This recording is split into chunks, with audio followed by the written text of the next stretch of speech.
Establishing visions, providing a concrete plan, and building a great relationship with your followers are one of the good characteristics of a great leader. To become a leader, you must lead as a good example, whether in positive or negative situations. Hi, this is Mandel Hinito, a former leader and now a follower.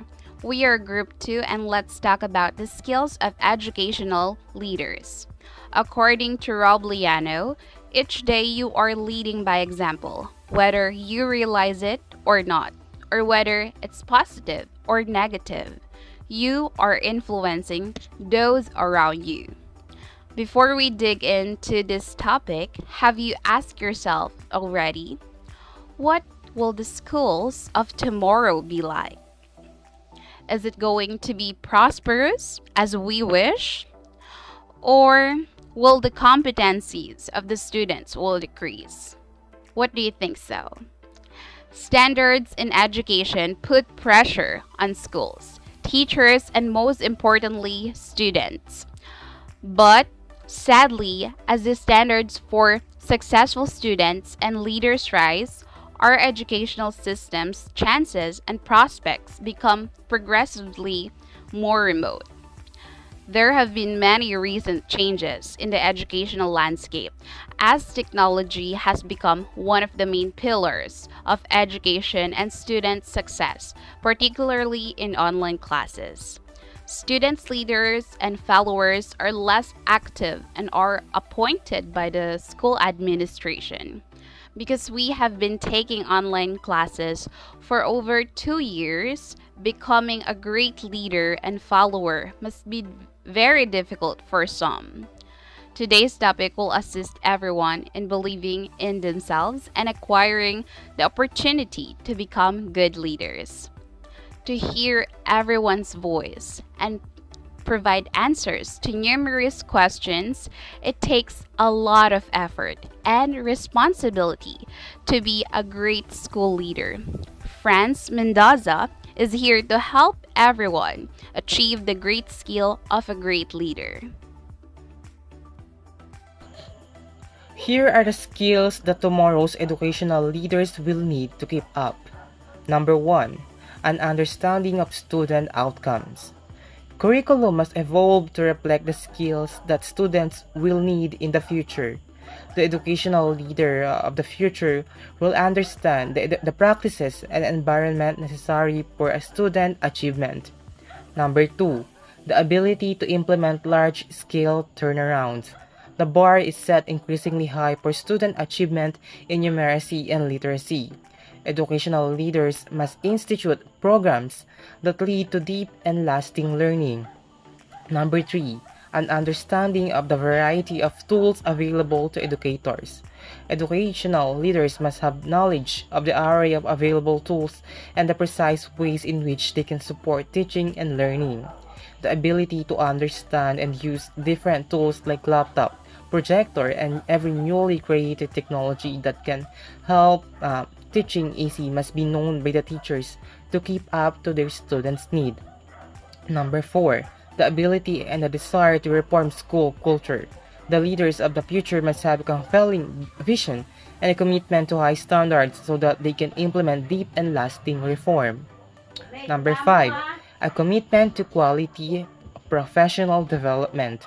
The leaders and educators of tomorrow know that they must learn something new every day to keep their methods fresh in changing times. Seminars are conducted to retool the skills of the teachers and make them more capable as a teacher. Number 6. Knowledge of the best ways to support staff. Tomorrow's leaders will understand what staff need to carry out school and district goals effectively. As a leader, you should know what does your members need to achieve all of your goals. Number 7. An unwavering moral compass.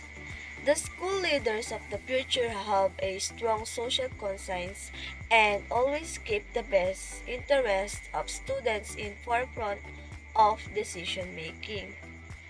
So, what is moral compass?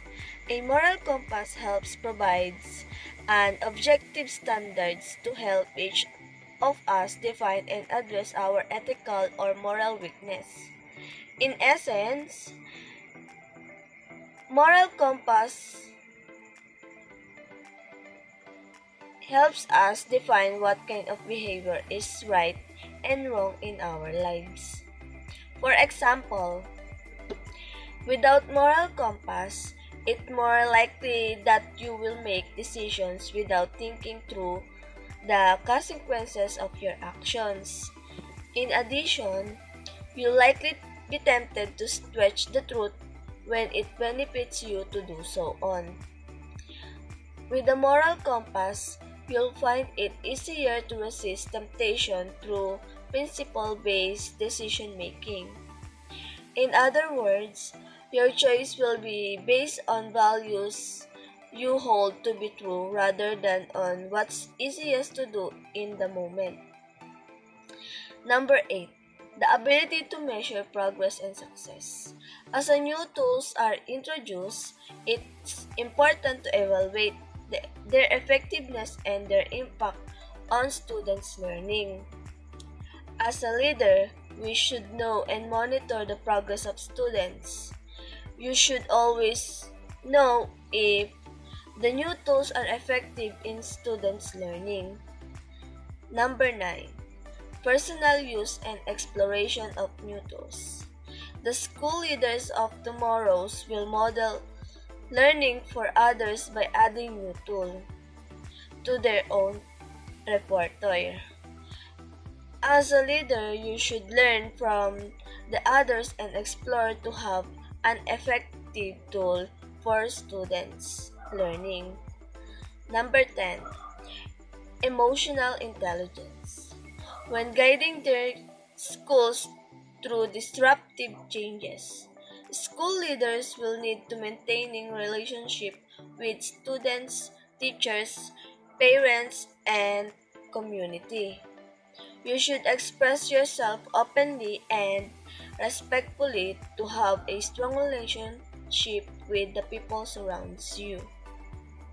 Lynch in 2017 adds effective school leaders exhibit boldness, caring, and persistence.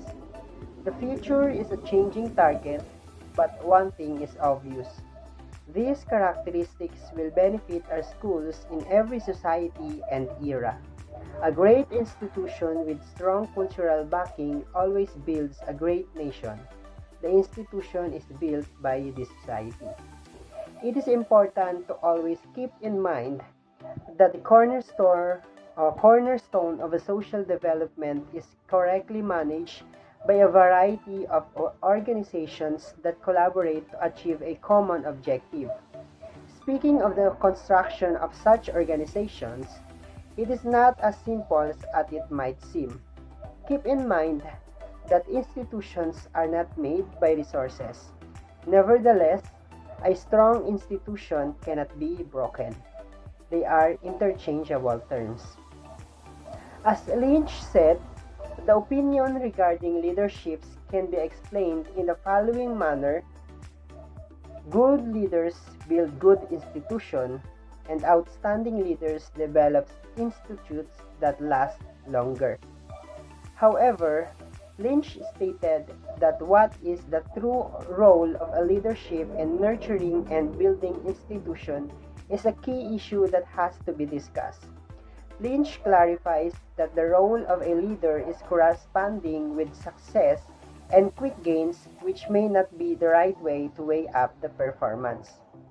Each leader need not offer prompt and short-term gains, but every leader is responsible for setting a vision for the institution, which leads results in long term. From this point of view, the leader has diverse functions to perform. Typically, these functions may appear unseen, but they are extremely vital and crucial for the institution in a long term. Lynch developed three theories that needs to be clarified and needs to be answered. First, this theory is the true analysis of leadership cannot be equated single-handedly with performance, but it is associated with setting directions and visions. Second theory is a leader is not recalled for the task he or she has executed, but for the vision and direction. And lastly, leadership can't be replaced by any constitutions as it is the principal factor for institution building. Leadership sets vision. This intrinsic strength is provided to this institution by invisible but strong strength generally called leadership.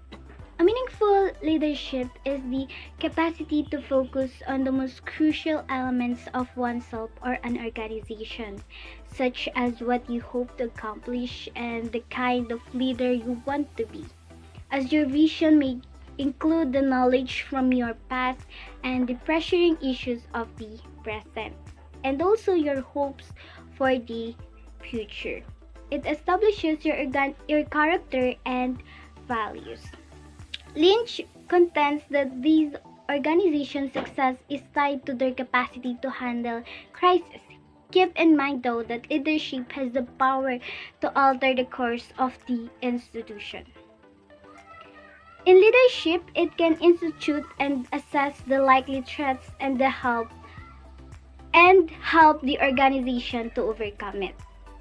Any organization success requires a strong leadership. A leadership vision statement provides a clear definition of a leader's vision, purpose, and plan. This enables them to order their objectives and keep their tasks on schedule.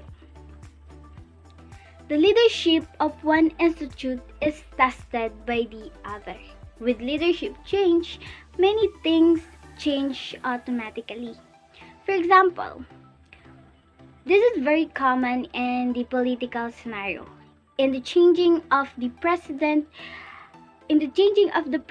of a certain nation, expect that many things will change automatically.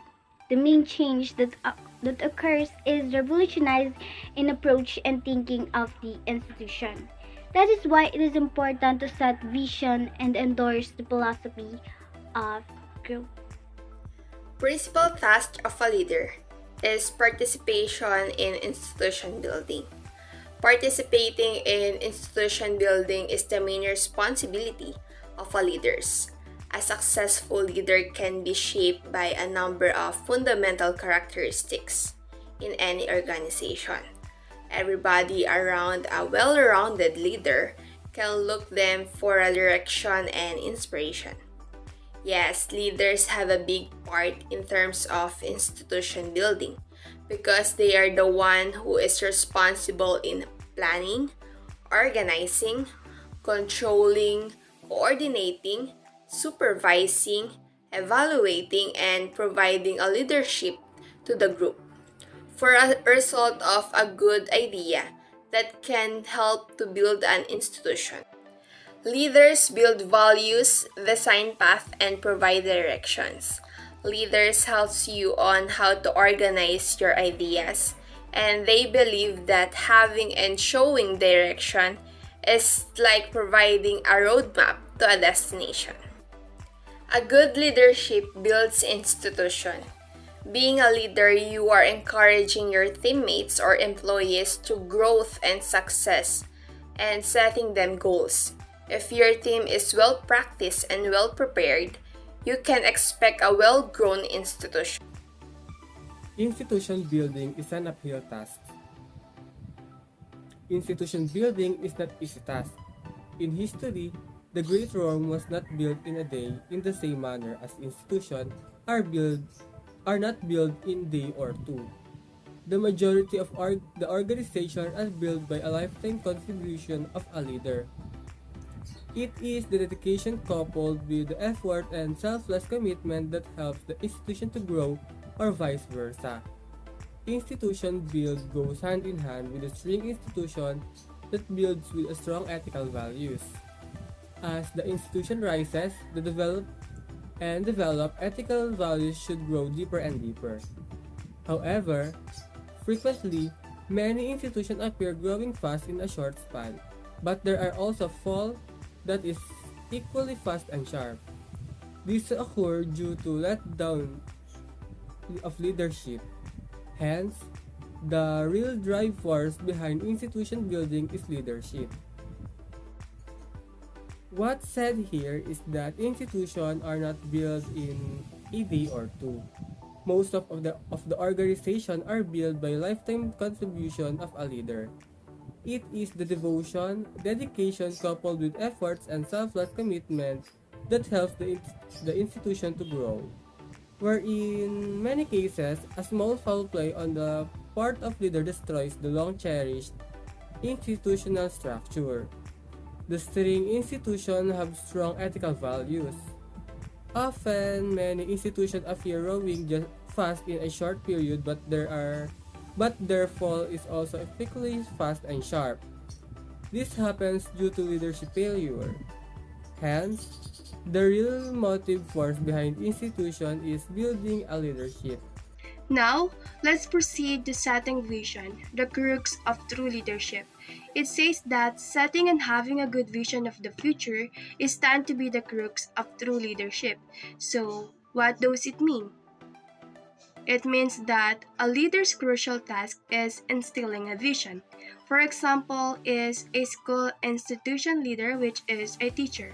We all know that they are not attributed with their accomplishment, not even a remarkable achievements were given to their credit in a daily basis. Instead, they are remembered as great leaders because of the vision they have for the future of the institution. A great leader sets a great idea. In this sense, Lynch pointed out that leadership is the force that is accountable for organizational development. It is the leader who sets developmental processes. He is the key reason for instructional growth. In layman's terms, Lynch only want to point out that leaders always takes the first step to move forward in achieving the great idea they envision. Next, a leader should be a dreamer. It means that a leader should dream of the future of the institution and comes out with an appropriate action plan to overcome odds and ordeals. It means that a leader should be a dreamer that learned from failure, criticism, discrimination, and discouragement they met along the way of achieving their goal and institution building. And without leadership, it is impracticable to envision the process of institution building coming to a reality. Can you imagine our life without teachers, government, and president that guide the institution building? If you imagine a chaotic system, that is surely possible without true leadership. And that's it for the crux of true leadership. Don't forget to remember that behind the great institution is a great visionary leaders. The makings of a successful school leader. Educational leaders play a pivotal role in affecting the climate, attitude, and reputation of their schools. They are the cornerstone on which learning communities function and grow. With successful school leadership, schools become effective and incubators of learning. It can be said that schools should be a place of shelter where students are not only educated but challenged, nurtured, and encouraged. On the other hand, poor or absent school leadership can undermine the goals of an educational system.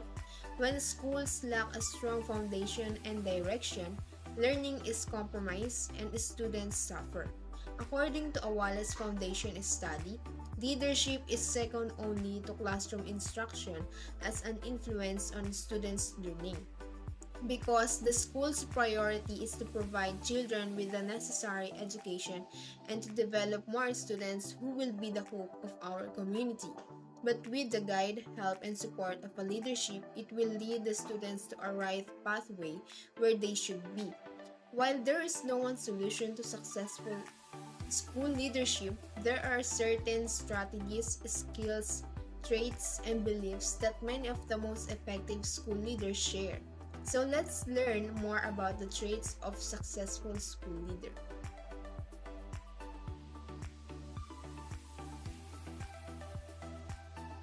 Next on the discussion is the 10 Traits of Successful School Leaders by Joseph Layton, a Doctor of Philosophy, Academy Director, and a Master of Education. Number 1 is that they understand the importance of building community. According to him, an effective school leaders are the ones that sustain reciprocal family and community partnership.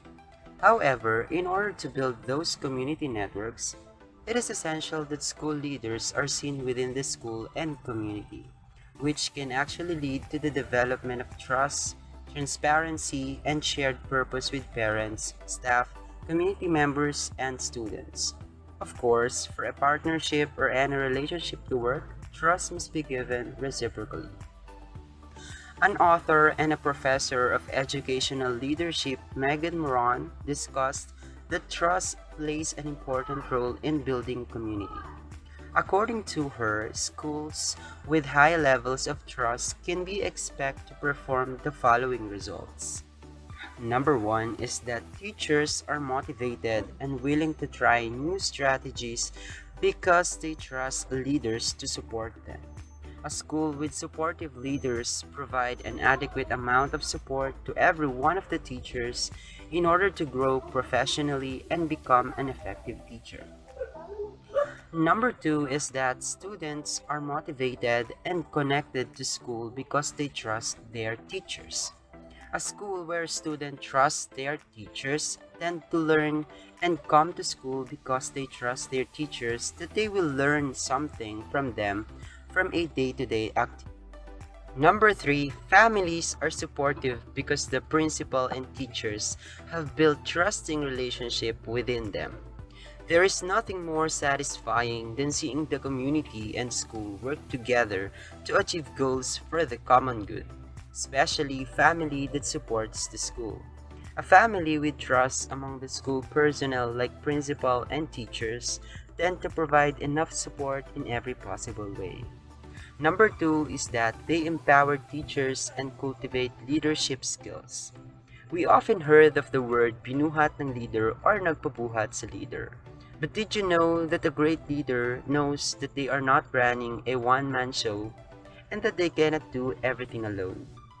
A great leader believes that they must be surrounded by great members too, and that they must support the members and encourage them to continually learn, develop, and perhaps become a leader themselves. They utilize data and resources. Successful school leaders use data, and it includes standardized and school-based assessments to help the students continuously improve their decision-making, and it is especially intended to advance the opportunities for all kids that are fair and culturally sensitive. According to educational technology company Illuminate Education, building a foundation for data-driven decision-making is the first of 6 steps for school leaders to use data effectively. The report from the Wallace Foundation says that when it comes to data, they are compelling stories and they can use it to promote collaborative inquiry among leaders. And the means of data there is to understand their nature and the causes. They have a vision and a plan. The very best leaders are also visionaries. This only means that every leaders need to be united as one to construct a plan what they are vision. Because as a leader, it is very important that you have vision because it provides you a direction. And also as a leader, if you have a vision, you may also have a passion for being an efficient leader, and it will generate inspiration and also motivation. According to a successful school leadership, it is about what if the leader or the teachers in every school has a clear vision and sense of direction. The students of the school will be more productive and proud, and the other students from other school will look differently with respect in your school. For the 5th trait, they create collaborative, inclusive learning environment. This trait is important for successful school leaders. School leaders who promotes collaborative and inclusive learning are leaders who are considerate as they are not building an unhealthy and toxic environment. These believe that each students are capable for attaining knowledge by breaking their walls and making contribution to others' learning. Considering this, everyone is free to learn through collaboration because they are against indiscrimination. These feel sure of the truth that regardless of race, age, beliefs, cultures, and traditions, and other differences, students are welcome. They are supported and they have an equal access of education and learning. This trait wholeheartedly accepts diverse students. But according to Inclusive Schools Network, the most critical role in successful inclusive schools is the role of the principal. This statement is verifiable claim. As principals are the supreme leaders in schools, they have to be conscious, active, and aware in all aspects regarding school projects, activities, and programs that promotes inclusive learning environment.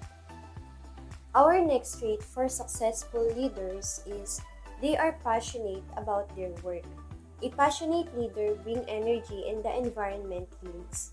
This is essential to encourage and motivates the people he governs, and it is needed to do his task with quality.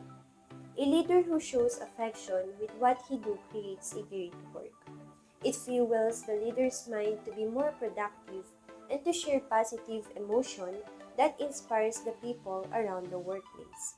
Forbes states that all the knowledge in the world can't make a good leader.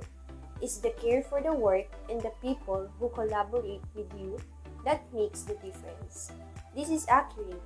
Being a leader is not just about having intelligence, power, or a voice to speak in behalf of others. Instead, a leader must show genuine care and love with what he do. It is how well he will be able to handle his people with collaborative approach and how calm he will give his 100% heart for the better outcome of his work. Indeed, passion is one important motivational attitude and zeal for work. Number 7, they encourage risk-taking. Just as teachers should encourage risk-taking amongst their students in order to spur growth, truly effective leaders encourage risk-taking amongst their subordinates and colleagues by creating a supportive environment that rewards not just successful ideas or initiatives but efforts as well, no matter the outcome. Taking a risk can also allow educators to reignite their passion for teaching, build their own confidence, and serve as an example for their classes, potentially showing what failure looks like and how to learn from it. Failure is required for learning, but our relentless pursuit can also discourage employees from taking chances. To resolve this conflict, leaders must create a culture that supports risk-taking. One way of doing this is to use controlled experiments that allow for small failures and require rapid feedback and correction. This provides a platform for building collective intelligence so that employees learn from each other's mistakes too.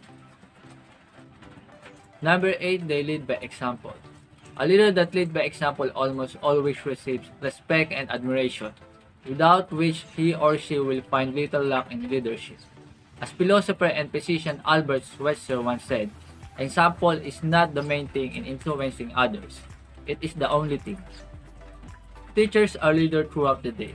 They lead by example in the way they act, speak, and behave. They lead their students throughout challenging activities and rigorous study. Then, they take an additional teacher's leadership roles inside and outside the classroom. Activities, events, and extracurricular programs are what build a positive school culture and often require additional leadership support from teachers. And thus, academic and social opportunities for students within schools benefit from teacher initiative and leadership skills.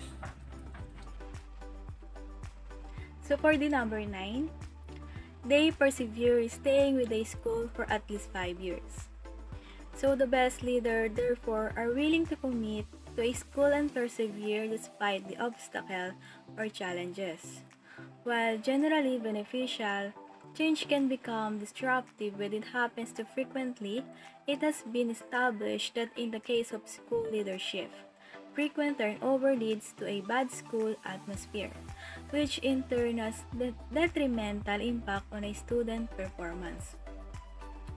So perseverance is one of the salient traits of a successful school leader, meaning they are determined to take part in the school and coexist despite difficulties or hardness. They always possess the drive to keep going and never give up. For instance, even if a principal is faced with multiple issues at once, such as difficulty hiring teachers and other staff, designing and improving a curriculum, toxic subordinates, and an inadequately resourced school, he won't give up and will continue to do this best to think of solutions and demonstrate his range of school in order to cure the situation, lead the school, and create a positive environment for both teachers and students. And as they say, realizing a vision doesn't happen overnight. True transformation takes time. Therefore, a school leader who authentically wants to make a real change and stimulate growth in his or her school community will use passion, dedication, and tenacity for at least 5 years to achieve a significant degree of change. Number 10, they are lifelong learners. The best leaders, no matter what industry they work in, know they will never know it all. They are humble in their knowledge yet confident in their abilities. They're endlessly curious individuals who never stop questioning and learning. So we are all aware that most individuals have misconceptions about teachers and other school administrators. We frequently hear statements like, she's a teacher or she's a leader. She knows everything. She knows all the things. Yet, this isn't a true statement. Because a genuinely successful school leaders have an unquenchable thirst for knowledge, meaning that he has a constant desire to learn new things and strong sense of inquiry. He or she never acts arrogantly, claiming to know everything and to be in some way superior to everyone else. And as they say, the best leaders, no matter what industry they work in, know they will never know it all, and that there is always a need for a continuous learning process, because it doesn't mean that even if you have worked on certain field for a decade, you have mastered everything, right? It is because things are constantly changing and you have to adapt to it, right? And as to what John F. Kennedy says, leadership and learning are indispensable to each other. Pretty simple, it means a leader cannot live without knowledge and a desire to learn, and must continue learning in order to maintain a position of leadership. In a school context, for instance, the school principal, aside from leading his or her subordinates through sharing his or decisions inputs to them, he must also be willing to learn from the experience, skills, talents, and attributes of his college in order to have a continuous self-improvement in both his personal and professional life.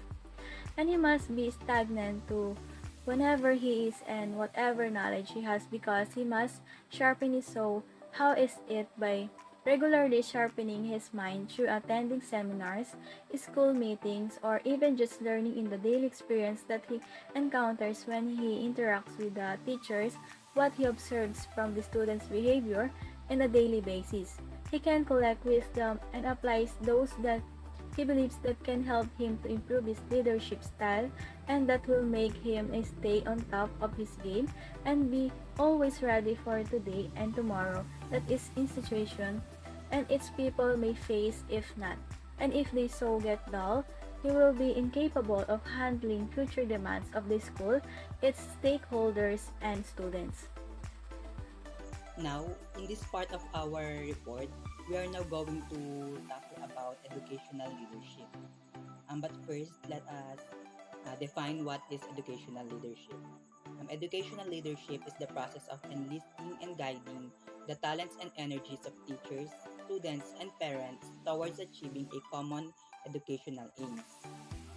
Educational leadership are like guiding principles for our teachers and students so they can have somewhat like a role model if ever they need to be a leader in a situation where they are in. Okay, so the first educational leadership style that we are going to talk about is the servant leadership style. The servant leadership style is based on the idea that the leader prioritizes serving the greater good. Leaders with this style serve their team and organization first. They don't prioritize their objectives. Employees in a servant leadership environment are more likely to feel that their voices are heard. Now we're going to talk about the pros and cons of servant leadership style. For me, the pros of servant leadership style is that first, you will earn the trust and respect of your group mates because you are catering to their needs. They will be feeling that they are seen and valued in the group. Um, but the cons that I can see in the servant leadership style is that the leader can be abused by their group mates if he or she or the leader cannot set strong boundaries to his or her group mates. Second is there will be no pressure. So in a group activities or group setup, it is good to have a little pressure so everyone can work on their best. That's it. Transactional leadership. What is transactional leadership? Transactional leadership centers on rewards and punishment as a form of motivational medium. Give and take is the hallmark of transactional leadership. It is indeed modeled just like a business transaction. As what is stated, transactional leadership is like a business transaction wherein the employer needs the work done and the employee needs to do the work in exchange of money. In education, there is often more at stake for employees who quite often understand their jobs to be more than just a simple exchange of services for money, but rather see their higher purpose. Education is not just about working to get paid, but for teachers to achieve the high purpose of being able to inspire and share knowledge with children that they can use to become an employee someday. This is where transformational leadership can step in to complement transactional leadership, taking the whole process as a step further by building upon other forms of motivation outside of simply the exchange of goods and services for money. Comparatively to transactional leadership, transformational leadership was found to influence subordinates' perceptions of the culture as being more innovative, whereas transactional leadership influenced employees' perception of the culture as being more goal-oriented than innovative. But the biggest contrast between transformational and transactional leadership is laissez-faire, in which the leaders allow their subordinates to put their interests first while the other focusing on the interests of the company. Example for transactional leadership are the coaches of a athletic team wherein the leader encourage their followers to play the game in order to win by emphasizing the prize. Emotional leadership, where transaction leadership was concerned primarily with the exchange of goods and services. Emotional leadership is a concern with the feelings and motivations of followers. Emotional leadership and transformational leadership have a great deal in common with each other. With emotional leadership, the leader taps in their emotional center in order to find the path of guiding their followers. And number 4, transformational leadership. Transformational leadership takes from each of the other kind of leaderships its best qualities and then uses those along with a deep sense of shared purposes to motivate subordinates. What is leadership theories? A leadership theory describes how and why certain individuals become leaders. The theories emphasize the traits and behaviors that individuals can adopt to boost or to enhance their own leadership abilities. According to leaders, strong ethics and high moral standards are essential qualities of a good leader. According to John C. Maxwell, a leader is the one who knows the way, goes the way, and shows the way. A leader is someone who has a clear vision, knows the way, follows the vision, goes the way, and helps others to find their path, shows the way. You must do, act, and say, and be the person you want your team to be. Leadership is a visual thing. You cannot take others on a journey with an unknown destination. Know where you are going and how you are going to get there. When you are showing people to get the vision, you do it with them. You keep them close. Next is managerial leadership. It is also connected to the leadership theories because effective management requires leadership.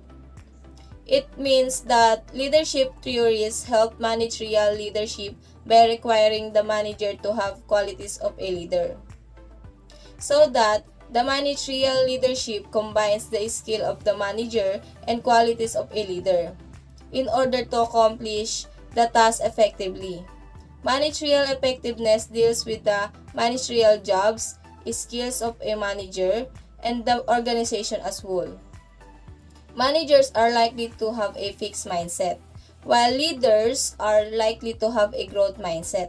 Managerial leaders must have a growth mindset, exploring and experimenting with their ideas and executing their vision. The role of managerial leader is someone who can shuffle their roles and responsibilities according to the situation and accomplish goals. They must be flexible, humble, and down to earth.